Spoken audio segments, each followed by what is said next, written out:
کہانی ہے کراچی کی ایک ایسی شام جو ہمیشہ کے لیے تاریخ میں لکھ دی گئی۔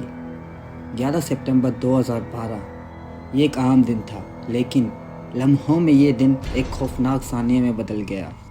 سوال یہ ہے کہ جب آگ لگی تو 260 جانیں کیوں نہ بچ سکیں؟ یہ صرف ایک حادثہ نہیں تھا، یہ ایک کڑوا سبق ہے جسے آج بھی یاد کر کے دل لرز جاتا ہے۔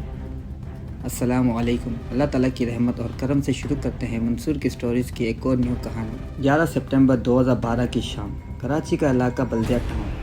مزدور عام دنوں کی طرح اپنی ڈیوٹی کر رہے تھے، لیکن کسی کو اندازہ نہیں تھا کہ چند لمحوں میں یہ فیکٹری قبرستان میں بدل جائے گی۔ شام تقریباً 7 بجے اچانک فیکٹری کے ایک حصے میں آگ بھڑک اٹھی۔ شروع میں کسی نے زیادہ سنجیدگی نہیں دکھائی، لیکن آگ لمحوں میں پوری عمارت میں پھیل گئی۔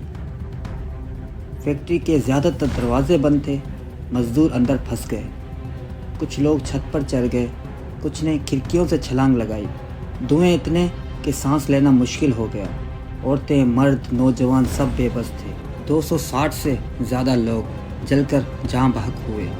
کئی لاشیں اتنی بری حالت میں تھیں کہ پہچاننا مشکل تھا۔ ہسپتال بھر گئے۔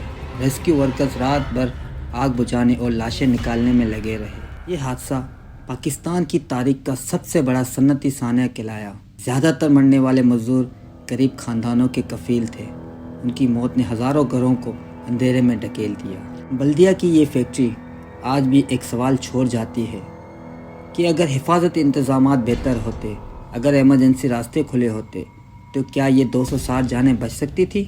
یہ ثانیہ ہمیشہ یاد دلاتا ہے کہ انسانی جان کی حفاظت سب سے مقدم ہونی چاہیے۔ اسی اور سٹوریز کے لیے چینل کو سبسکرائب کریں۔ اپنا بہت سارا خیال رکھیں۔ اللہ حافظ۔